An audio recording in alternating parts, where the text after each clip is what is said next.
l'occasion est précieuse pour moi de parler un peu ici à propos du Saint-Esprit, surtout que nous sommes dans la semaine où le pasteur a programmé pour le Saint-Esprit.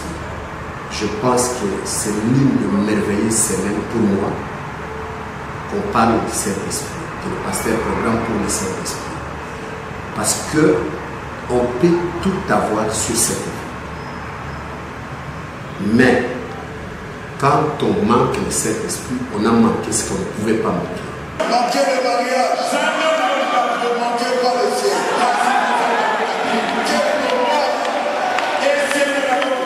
Voilà pourquoi c'est un moment merveilleux pour moi qu'on puisse partager ce sujet. Et on ne peut donner que cet nom. Vous avez le Saint-Esprit. Si vous pouvez faire juste un aperçu de la façon dont vous l'avez reçu. Oui, je ne vais pas commencer à en parler sans saluer le pasteur Oti, ou rendre hommage à ces grandes icônes parce que celui le pionnier du Saint-Esprit ici au Congo, là je le dis avec mon cœur. Parce que, comme Frère Branham nous dit, que le Saint-Esprit se transmet d'une personne à une autre. Parce que Frère Nelson, le Saint-Esprit, c'est Dieu qui accepte la foi de quelqu'un. C'est-à-dire, les gens croient. Dieu envoie la parole comme la sémence. Et chaque personne croit à sa manière. Et pour savoir que tu as cru de la bonne manière, il faut voir la réponse de Dieu. Quand Dieu te donne le Saint-Esprit, c'est-à-dire, Dieu accepte ta façon de croire. C'est ça. Et avec toute humilité, je peux dire qu'aujourd'hui, il y a cela 19 ans, Dieu, par sa grâce, m'a donné le Saint-Esprit. Je sais qu'il y avait un jour, j'étais à Chikapa. Alors je revenais de Kamako, je faisais mon commerce. J'écris le message depuis mon enfance. J'avais l'âge de 13 ans quand j'écris le message. Voilà pourquoi cela contredit totalement ceux qui disent que quand on croit le message, c'est à ce moment qu'on a le Saint-Esprit. Non. Moi, je l'écris quand j'avais 13 ans. Mais j'ai reçu le Saint-Esprit plus tard. C'était à 98, alors que je revenais de Kamako. Je suis arrivé à Chikap, dans une église où j'ai prié. Et j'ai trouvé les frères, nous étions avec les frères de Guinée, avec qui nous étions là-bas. Donc beaucoup de frères de Guinée priaient là-bas. Alors, parce que celui qui avait presque la même foi que nous ici à Kinshasa. Alors quand je suis arrivé, le réveil était descendu dans cette église. J'arrive aux environs de 19h, les frères rentrent de l'église. Quand ils sont rentrés, les frères m'ont dit, frère Jonas, tu as raté ce que tu ne pouvais pas. Il fallait être aujourd'hui à l'église. Le Saint-Esprit était descendu. Il y avait des parler à l'âme, il y avait des prophéties, des choses qui n'étaient pas avant. Quand j'ai entendu ça, cela a directement touché mon cœur. J'ai dit, oh Dieu, qu'est-ce que je fais? Le voyage en question que je voulais voyager, je ne suis même pas parti. Mais comment tu as fait que je puisse manquer ça? Et c'est moi Judas. Parce que avant que les disciples ne reçoivent le Saint-Esprit, Dieu a fait que Judas puisse quitter les rangs. J'ai dit, Seigneur, qu'est-ce que tu m'as fait? Il fallait que tu permettes que je sois dans la réunion. Alors c'est à ce jour que j'ai réalisé que je n'avais pas le Saint-Esprit.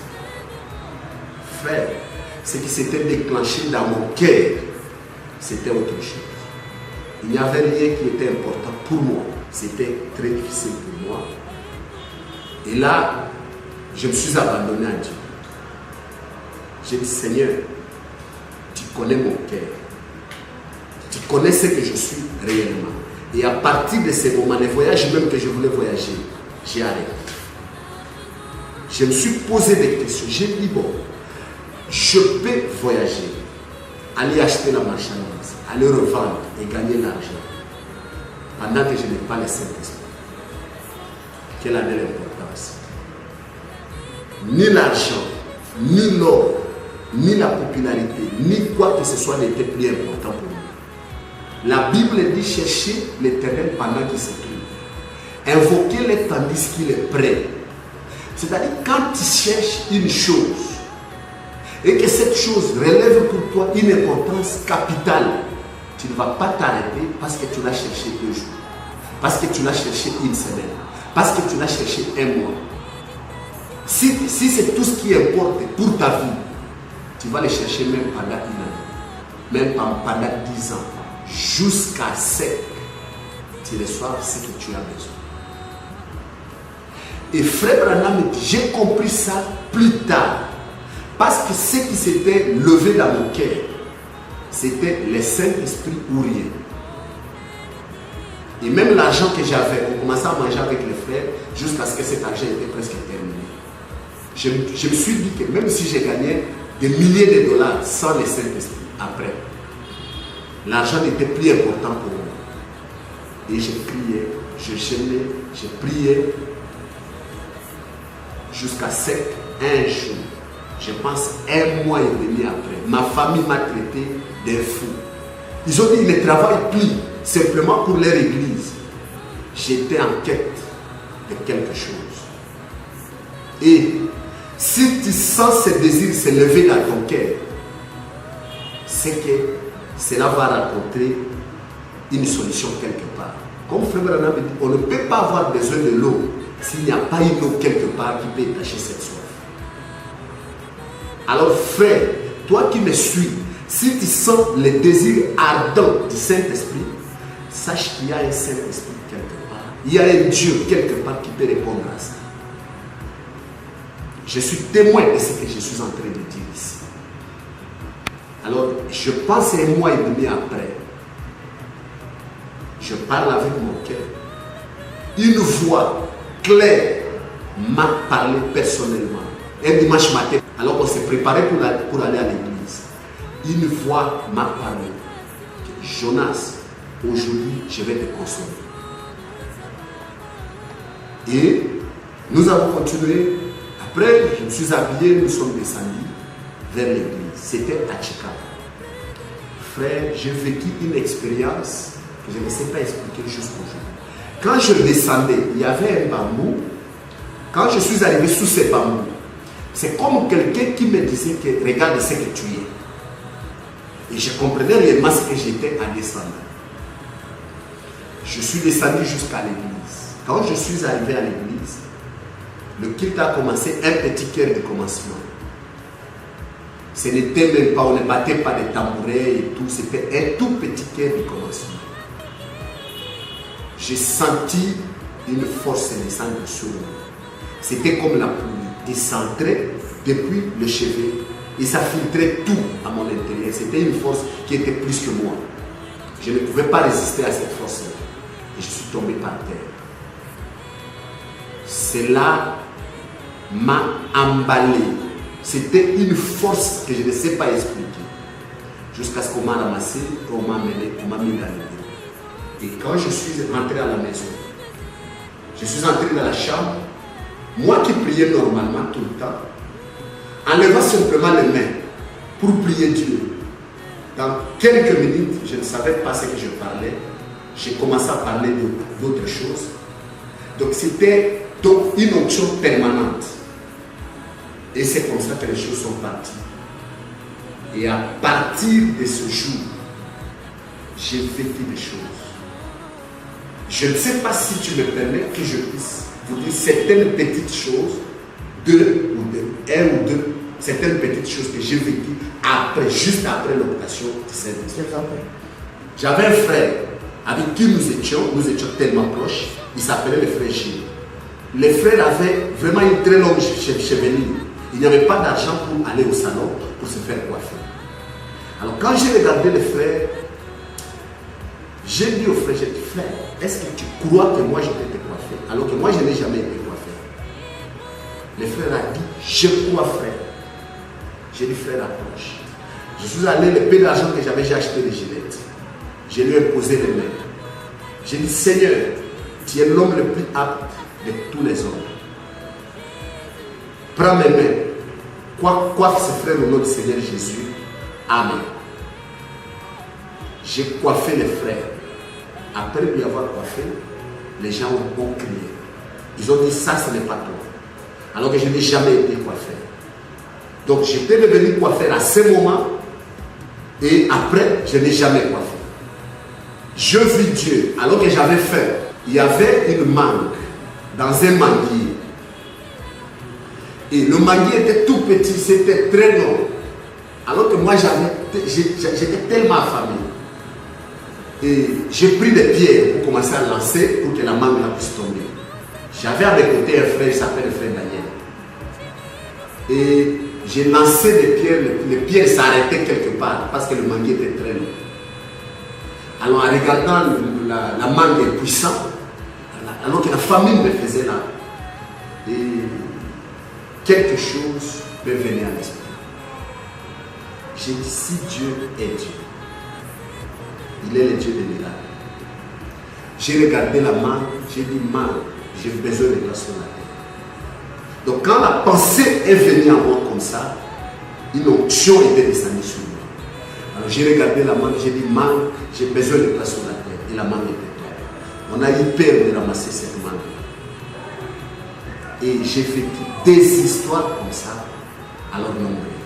Vous savez, le pasteur Barouti, je vous ai dit d'entrée de jeu que c'est lui le pionnier du réveil, ici chez nous au Congo. Quand j'écris le message à Kata, à 89, donc j'ai fait 88, 89, le pasteur qui m'a prêché le message alors que j'étais à fond, quelques années après, il m'a dit que quand vous allez à Kinshasa, va chez le pasteur Barouti. C'est lui qui représente le message. Donc c'est un nom que j'ai écouté avant de le voir. Et quand je suis venu à Kinshasa, en 93, et que je suis arrivé en Guinée, donc pour moi le pasteur Barouti, je ne le dis pas pour le flatter, le Dieu du ciel le sait, c'est le représentant de Dieu pour moi. Parce que je lui ai dit une fois que moi je n'ai pas vu frère Branham, c'est toi que j'ai vu et j'ai vu des résultats jusqu'aujourd'hui. Il y a déjà sincères qui sont dans ce message, qui ont une malchance, je peux dire une malchance, de tomber auprès des pasteurs qui ne connaissent pas Dieu.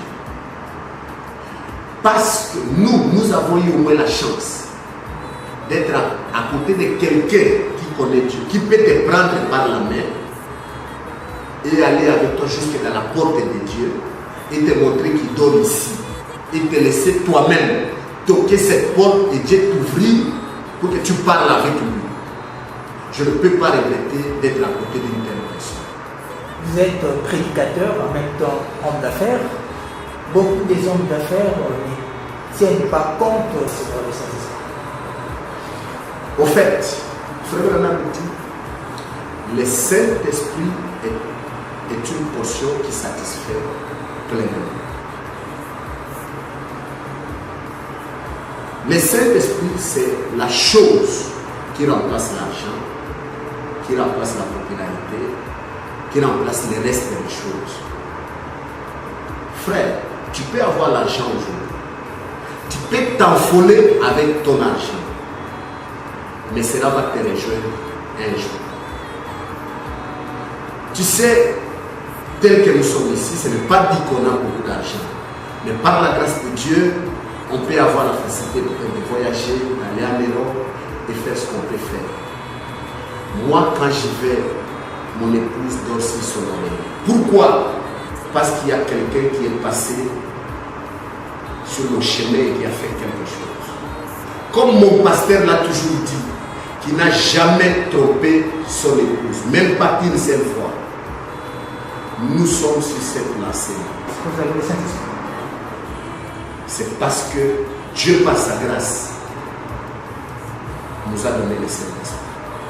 C'est ce qui peut nous protéger dans les voyages. Où tu te retrouves seul, sans quelqu'un qui est à tes côtés. Seul le Saint-Esprit peut Le Saint-Esprit, avec l'argent, c'est bon. Est-ce que vous pouvez être béni financièrement, matériellement, sans le Saint-Esprit? Et comment vous vous sentez quand vous êtes béni, mais sans le Saint-Esprit, tant qu'il y a un Donc tu es malheureux. Tu sais, il y a un frère qui a dit que si Dieu me ravit l'argent, là il va me perdre. J'ai pitié de ce frère. Oh frère, c'est un chemin. Un frère m'a posé la question une fois, à force des expériences qu'il a vues que nous avons passées avec Dieu. Il a dit, frère Jonas, je trouve comme si tu as terminé toutes tes épreuves. J'ai dit non frère. Quand on est encore sur cette terre, c'est que Dieu n'a pas encore terminé avec nous. Les jours qu'il aura terminé avec nous, les jours que nous arriverons au bord du fleuve,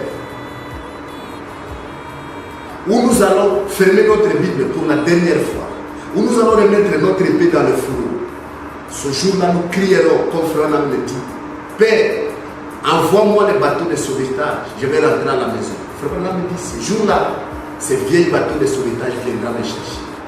Pourquoi? Parce que j'ai gardé quelque chose dans le cœur. Oh merci Seigneur Jésus.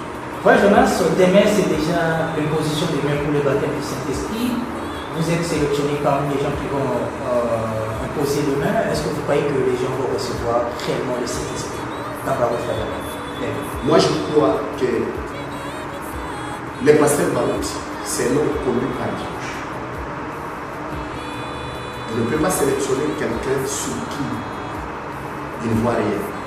Je pense, je l'ai senti, ça fait beaucoup de semaines, que j'avais vraiment besoin de prendre ma petite expérience et la partager avec quelqu'un. Aider quelqu'un pour qu'il puisse tourner du côté du royaume des cieux. Je le sentais. Et quand on a appelé mon nom, j'ai dit merci Seigneur. Parce que tu m'as donné la grâce d'aider quelqu'un pour le royaume des cieux. Je crois avec toute humilité que quand le pasteur va nous imposer les mains, nous serons tellement remplis et par cette voie-là, les gens recevront le Saint-Esprit. Je suis sûr. Comment savoir que tu l'as reçu? Il y a des gens qui s'accrochent au baptême du Saint-Esprit sans sensation.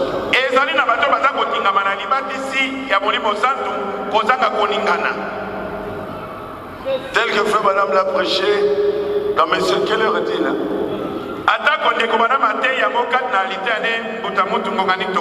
Le baptême du Saint-Esprit sans émotion. Mais vous devez être sûr.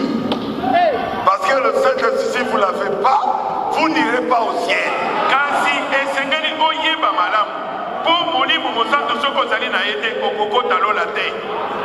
N'auront le Saint-Esprit que ceux qui vont le désirer ardemment. Désirez le Saint-Esprit.